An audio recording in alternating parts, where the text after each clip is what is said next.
تاریخ کے صفحات پر اگر ہم سب سے پہلی سپر پاور کی بات کریں تو ہمیں روم، یونان یا چین سے بھی پہلے ایک ایسی سلطنت کا ذکر کرنا پڑتا ہے جس نے طاقت، نظم و ضبط، تہذیب اور حکومت کے ایسے اصول قائم کیے جن کی مثال آج تک دی جاتی ہے۔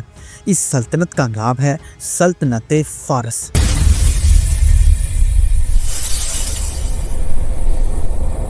سلطنت فارس ایک ایسی طاقت جو ایک گمنام پہاڑی قبیلے سے ابھری اور دیکھتے ہی دیکھتے اس نے دنیا کی تقریباً آدھی آبادی کو اپنی حکمرانی کے سائے میں لے لیا۔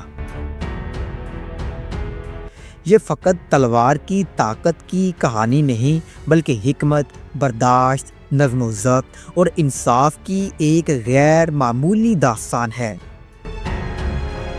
آج سے تقریباً 2500 سال پہلے جدید ایران کے علاقے میں ایک چھوٹا سا قبیلہ آباد تھا۔ یہ کوئی بڑی قوم نہ تھی، نہ ان کا کوئی مشہور شہر تھا اور نہ ہی دنیا انہیں جانتی تھی۔ یہ پہاڑوں میں رہتے، بھیڑ بکریاں پالتے، چھوٹے موٹے جھگڑوں اور علاقائی لڑائیوں میں الجھتے رہتے۔ ان کا کوئی واضح سیاسی مستقبل دکھائی نہ دیتا، مگر قسمت کے کسی موڑ پر اس سرزمین میں ایک ایسا رہنما پیدا ہوا جس نے تاریخ کا رخ ہمیشہ کے لیے بدل دیا۔ یہ رہنما تھا کوروش اعظم یا سائرس دی گریٹ، ایک ایسا حکمران جس کا نام آج بھی دنیا کے عظیم ترین بادشاہوں میں لیا جاتا ہے۔ کوروش اعظم عام فاتحوں کی طرح خونخوار نہیں تھا، وہ صرف زمین ہی نہیں بلکہ لوگوں کے دلوں کو بھی فتح کرتا تھا۔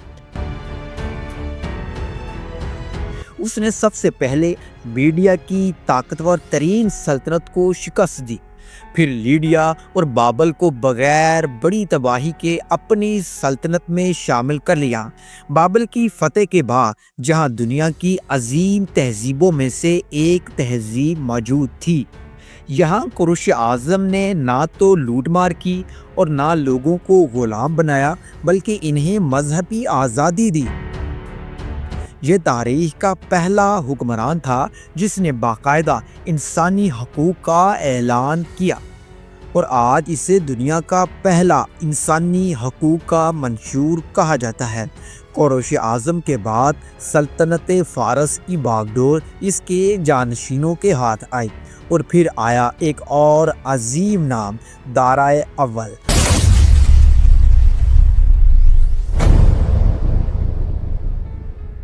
دارا نے نہ صرف سلطنت کو مزید وسیع کیا بلکہ اسے ایک منظم ریاست میں بدل دیا۔ اس نے ملک کو صوبوں میں تقسیم کیا، ہر صوبے کا ایک گورنر، الگ نظام عدل، الگ خزانہ، مگر مرکز سے مکمل وفاداری۔ دارا نے پہلی بار ایک ایسا ڈاک کا نظام قائم کیا جو ہزاروں میل پر پھیلا ہوا تھا۔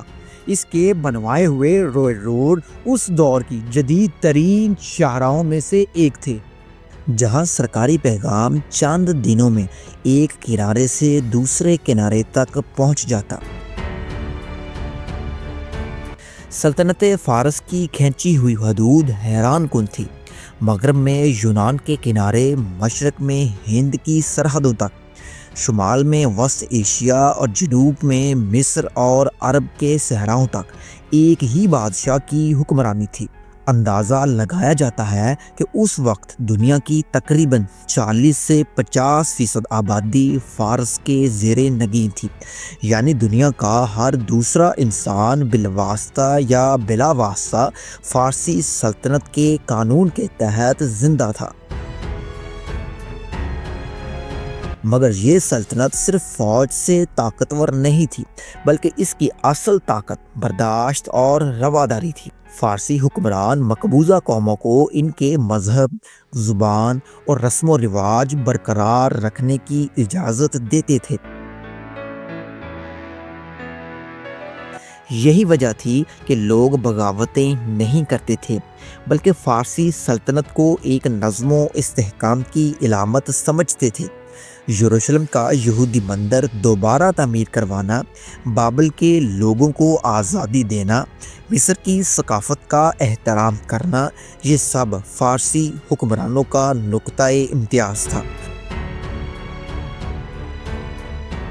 لیکن جیسے جیسے ہر عروج کو زوال آتا ہے، ویسے ہی اس عظیم سلطنت نے بھی وقت کے ساتھ ساتھ اپنی بنیادوں میں کمزوریاں پیدا کرنا شروع کر دی۔ اندرونی کرپشن، عیش و عشرت، صوبائی گورنروں کی بغاوتیں اور شاہی خاندان کے جھگڑوں نے فارسی سلطنت کو آہستہ آہستہ کمزور کرنا شروع کر دیا۔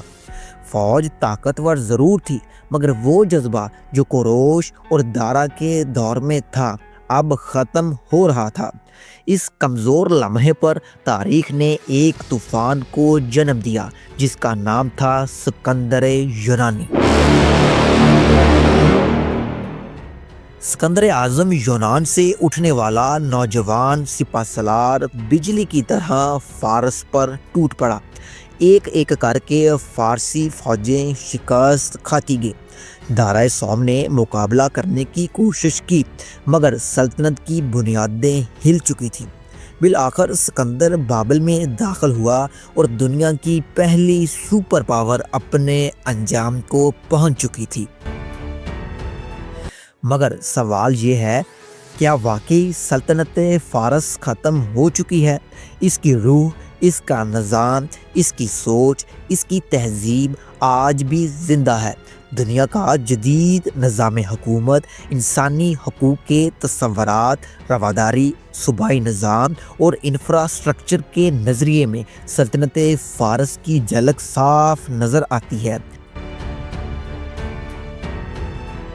یہ صرف ایک سلطنت کی کہانی نہیں، بلکہ یہ ہمیں سبق دیتی ہے کہ طاقت کا اصل راز فوج میں نہیں، بلکہ انصاف، برداشت اور ویژن میں ہوتا ہے۔ کیسے ایک پہاڑی قبیلہ جسے دنیا جانتی تک نہ تھی، محض صحیح قیادت کی بدولت دنیا کی تاریخ بدل دیتا ہے۔